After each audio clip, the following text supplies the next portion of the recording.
भारतीय news broadcast में आपका स्वागत है। चलिए नजर डालते हैं आज की मुख्य खबरों पर। सूर्य की तरह चमकता रहे आपका ये जीवन, तारों की तरह झिलमिलाता रहे आपका घर आंगन। इन्हीं उम्मीदों के साथ आपको आने वाले नए साल की हार्दिक शुभकामनाएं दोस्तों। यह वो समय होता है जब हम अपने अतीत को पीछे छोड़कर भविष्य की ओर कदम बढ़ाते हैं। यह न केवल समय की एक और परिभाषा है, बल्कि हमारे भीतर छुपे उन अनगिनत संभावनाओं और सपनों की शुरुआत भी है, जिन्हें हम अब साकार करने का दृढ़ संकल्प लेते हैं। नए साल की दस्तक के साथ हम हर दिन को एक नए अवसर के रूप में अपनाते हैं, जो हमें न केवल अपनी खुशियों को संजोने बल्कि अपनी जिंदगी को और बेहतर बनाने की प्रेरणा भी देता है। 1 जनवरी से साल बदल रहा है। अब हम 2024 से 2025 में जा रहे हैं। नए साल के साथ कई नियमों में भी बदलाव होंगे, जिनका सीधा असर आपकी जेब पर पड़ेगा। इनमें एलपीजी सिलेंडर की कीमतों से लेकर यूपीआई भुगतान के नए नियम शामिल हैं। सरकारी तेल कंपनियां एलपीजी सिलेंडर का दाम बढ़ा सकती हैं। 1 जनवरी 2025 से ओपी 123 पे के लिए लेनदेन सीमा बढ़ा दी जाएगी। पहले अधिकतम लेनदेन सीमा 5,000 रुपये थी। आरबीआई ने इसे 1 जनवरी 2025 से बढ़ाकर 10,000 रुपये कर दिया है। आरबीआई ने किसानों को भी राहत दी है। 1 जनवरी 2025 से किसान बिना गारंटी 2 लाख रुपए तक का लोन ले सकेंगे। पहले ये लिमिट 1.60 लाख रुपए थी। नेशनल टेस्टिंग एजेंसी ने नीट यूजी परीक्षा के लिए 2024 और 2025 के पाठ्यक्रम यानी सिलेबस को जारी कर दिया है। ये सिलेबस 4 विषयों भौतिकी, रसायन विज्ञान, वनस्पति विज्ञान और प्राणी विज्ञान पर आधारित होगा। एनटीए ने इस संबंध में 30 दिसंबर को एक नोटिस जारी किया है। उत्तर प्रदेश की राजधानी लखनऊ की सुंदरता को बढ़ाने की योजना तैयार की गई है। राजधानी के गोमती रिवर फ्रंट पर लोग अधिक संख्या में आए, वहां उनका अनुभव बेहतर हो, अब इस दिशा में योजना बनाई जा रही है। अहमदाबाद के साबरमती रिवर फ्रंट की तर्ज पर गोमती रिवर फ्रंट पर भी एक नया पेडेस्ट्रियन ब्रिज बनाने की योजना बनाई गई है। इससे शहर के लोगों के साथ साथ पर्यटकों का भी अनुभव शानदार हो जाएगा। कन्याकुमारी तट पर समुद्र में स्थित स्मारकों विवेकानंद रॉक और तिरुवल्लुवर प्रतिमा के बीच अब कोई भी चल सकता है। मुख्यमंत्री एम.के. स्टालिन ने दोनों संरचनाओं को जोड़ने वाले फाइबर ग्लास पुल का उद्घाटन किया। इसरो के अंतरिक्ष डॉकिंग एक्सपेरिमेंट या स्पैडेक्स को श्रीहरिकोटा के सतीश धवन अंतरिक्ष केंद्र से पीएसएलवी रॉकेट की सहायता से सफल लॉन्चिंग की गई। आपको बता दें, इसरो का स्पैडेक्स मिशन अंतरिक्ष में ही डॉकिंग के एक महत्वपूर्ण मिशन है। इस मिशन में 2 उपग्रहों को खुद एक दूसरे से संपर्क करने और आपस में जुड़ जाने के लिए डिजाइन किया गया है। से राष्ट्रपति बनने जा रहे डोनाल्ड ट्रंप ने अपने देश को फिर से महान बनाने का वादा किया है, लेकिन देश का बढ़ता हुआ कर्ज इसमें सबसे बड़ी बाधा है। अभी अमेरिका की फेडरल गवर्नमेंट का कर्ज $36 ट्रिलियन के पार चला गया है। उत्पादन को बढ़ावा देने के लिए मोदी सरकार ने पैक्स के जरिए श्वेत क्रांति 2.0 की शुरुआत की है। ये पहल ऑपरेशन फ्लड की सफलता पर आधारित है, जो 1970 में शुरू हुई थी और सहकारी समितियों के माध्यम से भारत को विश्व का सबसे बड़ा दूध उत्पादक बना दिया। श्वेत क्रांति 2.0 का वित्त पोषण राष्ट्रीय डेयरी विकास बोर्ड (NDDB) के माध्यम से होगा। इस धन का उपयोग दूध संग्रहण केंद्र स्थापित करने, कोल्ड स्टोरेज सुविधाएं बढ़ाने और प्रशिक्षण कार्यक्रम आदि के लिए किया जाएगा। अमेरिका में पिछले कुछ दिनों से H-1B वीजा को लेकर बहस जारी है। अब भारतीय H-1B वीजा होल्डर के खिलाफ हो रहे विरोध को लेकर केंद्र सरकार भी अलर्ट हो गई है। सरकार अमेरिका में भारतीय H-1B वीजा धारकों के खिलाफ विदेश मंत्रालय, वित्त मंत्रालय और कॉमर्स डिपार्टमेंट अमेरिका में वैध रूप से काम करने वाले भारतीय प्रोफेशनल्स की स्थिति पर नजर रख रही है। सरकार IT और प्रबंधन पेशेवरों की प्रोफाइलिंग पर कड़ी नजर रख रही है। विजय हजारे ट्रॉफी के ग्रुप स्टेज के मैच में नागालैंड के खिलाफ बल्ले से रनों की बरसात की। नागालैंड के गेंदबाज उनके सामने पानी मांगते फिरते रहे। यह नजारा देखने लायक रहा, जहां अहमदाबाद के नरेंद्र मोदी स्टेडियम में उन्होंने अपने लिस्ट ए करियर का पहला शतक जड़ा। आयुष ने सलामी बल्लेबाज एन क्रिश के साथ मिलकर 157 रन की पार्टनरशिप भी की। प्रयागराज में गीले कूड़े से अब बायो सीएनजी और जैविक खाद बनेगी। सीएम योगी बायो सीएनजी प्लांट का उद्घाटन करेंगे। बता दें कि शहर में प्रतिदिन 21.5 टन गैस और 209 टन खाद का अब उत्पादन होगा। नगर निगम को सालाना 53 लाख की कमाई भी होगी। सीएम योगी इसका उद्घाटन करेंगे। जानिए इस प्लांट की खासियत और कैसे कूड़ा बनेगा सोना। शिमला के घरों से उठाने के लिए अब ज्यादा पैसे देने पड़ेंगे। नगर निगम की बैठक में घर से कूड़ा उठाने के कार्य को सेवा मानते हुए इस पर जीएसटी लगाने का फैसला हुआ है। फिलहाल घरों से कूड़ा उठाने के लिए 127 रुपये की फीस देनी पड़ती है। इसमें 18% जीएसटी लगेगा। बता दें कि शिमला में 50,000 घरों से रोजाना कूड़ा इकट्ठा किया जाता है। मेरठ में बाल श्रम के खिलाफ बड़ी कार्रवाई हुई है। सोमवार को हापुड़ अड्डा चौराहे के आसपास की 8 दुकानों से 11 किशोर श्रमिकों को मुक्त कराया गया। श्रम विभाग और एएचटीयू की संयुक्त टीम ने की कार्रवाई की थी। इस दौरान सभी दुकानदारों को नोटिस जारी किए गए। बाल श्रम प्रतिषेध एवं विनियमन अधिनियम 1986 के तहत होगी कार्रवाई।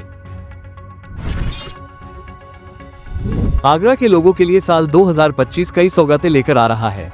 इस साल शहर की कई बड़ी परियोजनाएं पूरी हो जाएंगी, जिससे लोगों को जाम से मुक्ति मिलेगी। उत्तरी बाईपास इनर रिंग रोड का तीसरा चरण और खंडारी रैंप से बिजलीघर चौराहा तक 4.5 किमी लंबा भूमिगत मेट्रो ट्रैक इसी साल शुरू हो जाएगा।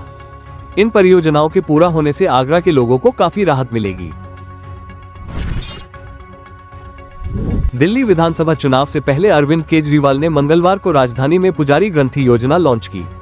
केजरीवाल ने कश्मीरी गेट के मरघट वाले बाबा के मंदिर में पत्नी के साथ दर्शन किए और वहां के पुजारी का पहला रजिस्ट्रेशन कराया। योजना के तहत पुजारियों ग्रंथियों को हर महीने 18,000 रुपए सैलरी देने का वादा किया गया है। भाजपा ने एक्स पर पोस्ट कर अरविंद केजरीवाल को चुनावी हिंदू बताया है।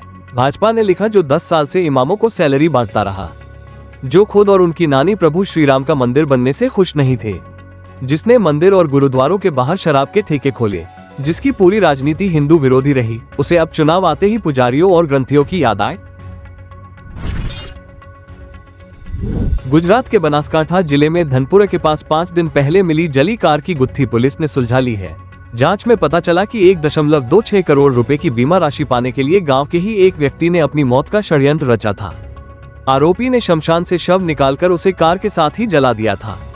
इतना ही नहीं, 1.26 करोड़ रुपए का बीमा पास कराकर फरार भी हो गया। सरकार ने belated income tax return hitter file करने की आखिरी तारीख को 31 दिसंबर से बढ़ाकर 15 जनवरी कर दिया है। अब लेट फीस के साथ 15 जनवरी 2025 तक इटर भर सकते हैं। साउथ सेंट्रल रेलवे में अप्रेंटिसशिप के पदों पर भर्ती निकली है। उम्मीदवार ऑनलाइन माध्यम से RRCSCR की ऑफिशियल वेबसाइट scr.indianrailways.gov.in पर जाकर आवेदन कर सकते हैं। मेलबर्न टेस्ट में बड़ी हार के बावजूद ऑस्ट्रेलिया क्रिकेट ने जसप्रीत बुमराह और नीतीश रेड्डी को सम्मानित किया है। बुमराह और नीतीश का नाम मेलबर्न क्रिकेट ग्राउंड के ऑनर्स बोर्ड पर लिखा गया है। पूर्व प्रधानमंत्री डॉक्टर मनमोहन सिंह के अंतिम संस्कार के बाद राहुल गांधी के वियतनाम दौरे पर भाजपा ने तंज कसा है। पार्टी प्रवक्ता शहजाद पूनावाला ने मंगलवार को कहा, देश शोक में है और राहुल पार्टी करने विदेश गए हैं। देश के 3 राज्यों जम्मू कश्मीर, हिमाचल और उत्तराखंड में बर्फबारी जारी है। जम्मू कश्मीर के कई जिलों में तापमान -10 डिग्री तक पहुंच गया है। हिमाचल प्रदेश और उत्तराखंड में कई सड़कें बंद है। सीरिया में असद के भागने और रूस का दबदबा खत्म होने के बाद यूक्रेन वहां एक्टिव हो गया है। यूक्रेन के विदेश मंत्री एंड्री सिबिहा ने सोमवार को सीरियाई विद्रोहियों के नेता अबू मोहम्मद अल जुलानी से मुलाकात की। इसके बाद सीरिया के विदेश मंत्री असद हसन अल शिबानी ने कहा कि वे यूक्रेन के साथ रणनीतिक साझेदारी चाहते हैं। शिबानी ने कहा, सीरिया और यूक्रेन के लोगों ने एक तरह के कष्ट झेले हैं। वहीं यूक्रेन ने वादा किया है कि वे सीरिया में पहले से ज्यादा सहायता सामग्री भेजेंगे। पाकिस्तान बिजली उत्पादन बढ़ाने के लिए देश का सबसे बड़ा न्यूक्लियर पावर प्लांट बनाने जा रहा है। इसके लिए पाकिस्तान की न्यूक्लियर एजेंसी ने मंजूरी दे दी है। इस प्लांट की डिजाइन चीन की कंपनी हुआलोग ने की है। खनौरी बॉर्डर पर 36 दिन से आमरण अनशन पर बैठे किसान नेता जगजीत डल्लेवाल को अस्पताल में भर्ती कराने के लिए पंजाब सरकार को 3 दिन की मोहलत मिल गई है। मंगलवार को सुप्रीम कोर्ट में जस्टिस सूर्यकांत और जस्टिस सुधांशु धूलिया की बेंच ने इसकी सुनवाई की। सीएम योगी महाकुंभ के कामों का जायजा लेने के लिए प्रयागराज पहुंचे हैं। दिसंबर में 25 दिन के अंदर योगी का ये 5वां दौरा है। योगी सबसे पहले नैनी में बायो सीएनजी प्लांट पहुंचे। यहां पावर बटन दबाकर 125 करोड़ के प्लांट की शुरुआत की।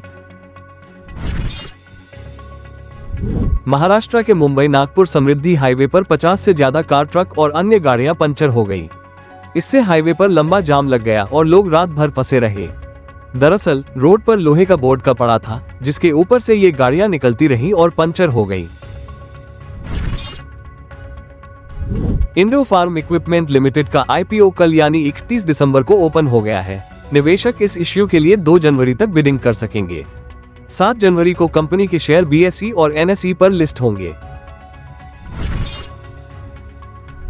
अजरबैजान एयरलाइंस का विमान 25 दिसंबर को क्रैश हुआ था। इसमें 38 लोगों की मौत हुई थी। अजरबैजान के राष्ट्रपति इल्हाम अलीयेव ने इस हादसे का जिम्मेदार रूस को ठहराया था। हालांकि अब रूस ने अजरबैजान से वादा किया है कि वो प्लेन क्रैश के लिए जिम्मेदार लोगों को सजा जरूर दिलाएगा। यह साल 2025 आज से शुरू होने वाला है। साल के पहले महीने यानी जनवरी में अलग अलग राज्यों व शहरों में कुल 11 दिन बैंक बंद रहेंगे। जनवरी में 4 रविवार और दूसरे और चौथे शनिवार के अलावा 5 दिन अलग अलग जगहों पर बैंकों में कामकाज नहीं होगा। प्रयागराज में सोमवार को महाकुंभ की शुरुआत से पहले मेला स्थल के सेंट्रल हॉस्पिटल में पहली बेबी गर्ल का जन्म हुआ। परिजनों ने मां गंगा का आशीर्वाद मानकर बच्ची का नाम गंगा रखा है। इसी अस्पताल में रविवार को पहले बच्चे का जन्म हुआ था, जिसे कुंभ नाम दिया गया था। बाबा वेंगा की सोवियत संघ के विघटन, अमेरिका में आतंकी संगठन अल-कायदा के 9/11 हमले समेत कई भविष्यवाणी सच साबित हुई है।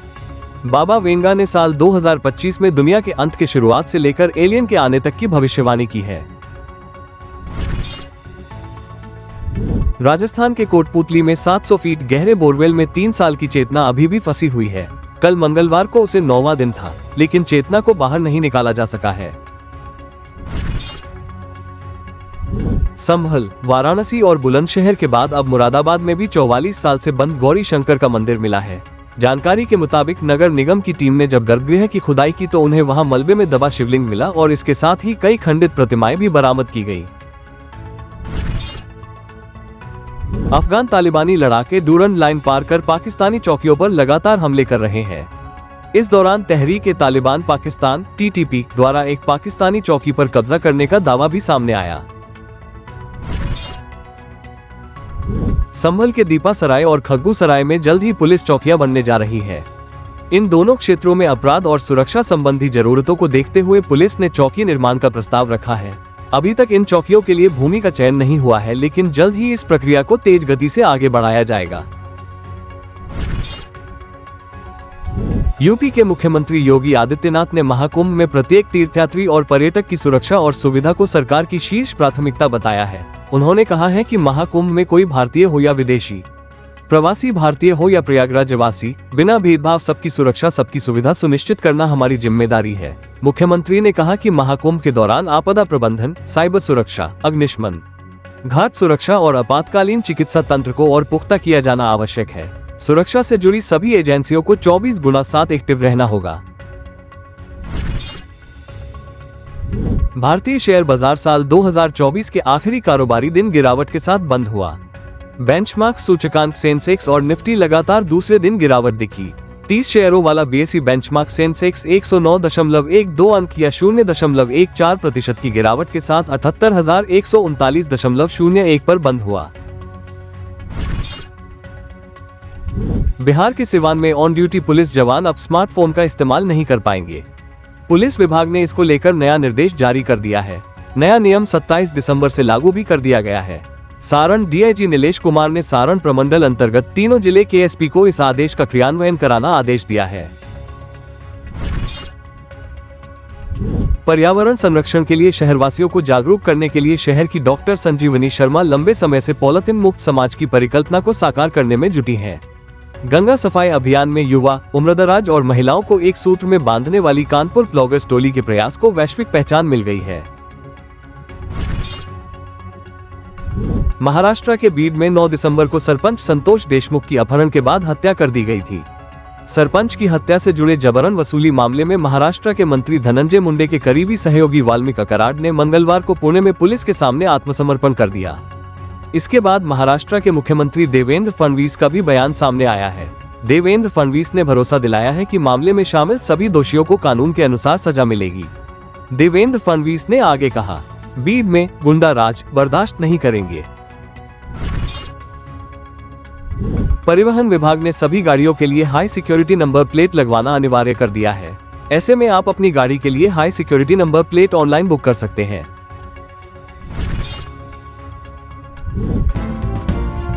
ऐसी और ताज़ा खबरों के लिए हमारे चैनल BNB को सब्सक्राइब करें और इस वीडियो को लाइक और शेयर करें। धन्यवाद।